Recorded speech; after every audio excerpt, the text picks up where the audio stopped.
I've always liked May 25th because there's three different saints we celebrate today.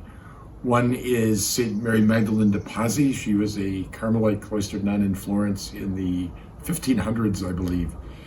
She had these mystical experiences of God that led her to kind of shout out loud what the Holy Spirit was prompting her to receive and to say. She must have been an interesting sister to live with, but very much moved by the Holy Spirit, kind of this contemplative nun, but very charismatic. And in her writings, we see the revelations of God's mercy and power. Today, we also celebrate the feast of St. Bede, who was a Benedictine monk in England in the early centuries of the church and wrote a history of England up to that point. And he was also known for his meditations on the scriptures.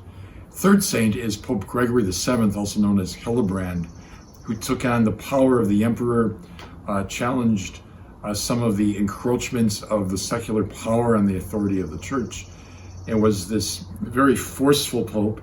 He made the emperor stand barefoot in the snow for several days in penitence before he'd even receive him.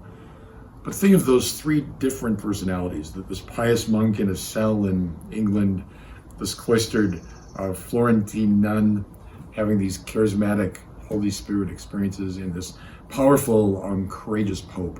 Very different personalities, very different historical eras, very different temperaments and responsibilities within the church. It shows us the extreme variety that we find in the saints.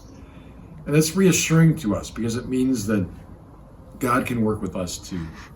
That there's not one cookie cutter approach to sanctity. There's not just one way of becoming holy or of being a saint or of living out the faith. So when we read the lives of the saints, the point isn't to be exactly like them, but to allow them to inspire us so that we become fully ourselves, the self that God has wanted us to be.